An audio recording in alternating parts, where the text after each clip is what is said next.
ഗുരുത്വാകർഷണത്തിനെ വരെ തോൽപ്പിച്ചു കളഞ്ഞ ഒരു അത്ഭുത കല്ലിന്റെ കഥ പറയട്ടെ. 250 ടൺ ഭാരമുള്ള ഈ കല്ല് 1200 വർഷത്തിൽ കൂടുതലായി ഒരു ഇഞ്ച് പോലും അനങ്ങാതെ ഇങ്ങനെ നിൽക്കുവാണ്. This is Krishna's butter ball. Unnikkannan വെണ്ണ കട്ടുന്ന സ്റ്റോറീസ് എല്ലാവരും കേട്ടിട്ടുണ്ടാവില്ലേ?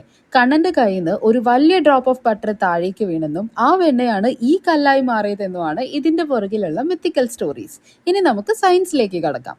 ഈ കല്ല് ഇങ്ങനെ നിൽക്കുന്നതിന്റെ ഒരു കാരണം ഫ്രിക്ഷൻ ആണ്. പിന്നെ ഈ കുന്നിന്റെ ചെരുവും കല്ലിന്റെ റൗണ്ടഡ് ആയിട്ടുള്ള പോർഷനും കൂടെ ഒരു 45 ഡിഗ്രി ആംഗിൾ ഉണ്ടാക്കുന്നുണ്ട്. ഇതും ബാലൻസിങ്ങിന് ഒരു പ്രധാന കാരണമാണ്. കല്ലും ഈ കുന്നും തമ്മിൽ ടച്ച് ചെയ്യുന്ന കോൺടാക്ട് ഏരിയ ശ്രദ്ധിച്ചാൽ അത് വളരെ ചെറുതാണെന്ന് മനസ്സിലാക്കാം. കല്ലിന്റെ സെന്റർ ഓഫ് ഗ്രാവിറ്റി അതിന് മുകളിലായിട്ടാണുള്ളത്, which is also very crucial for balancing. Then comes the major thing, അത് ഈ കല്ലുണ്ടാക്കിയിരിക്കുന്ന മെറ്റീരിയൽ ആണ്. നൂറ്റാണ്ടുകളോളം മണ്ണൊലിപ്പ് തടഞ്ഞു നിർത്തി ഈ ഒരു ഷേപ്പും പൊസിഷനും ഒക്കെ ഉണ്ടാക്കിയെടുത്തതാണ്. മഹാബലിപുരത്താണ് ഈ അത്ഭുത കല്ലുള്ളത്. ലൊക്കേഷന്റെ കൂടുതൽ ഡീറ്റെയിൽസ് ക്യാപ്ഷനിൽ ഇട്ടിട്ടുണ്ട്.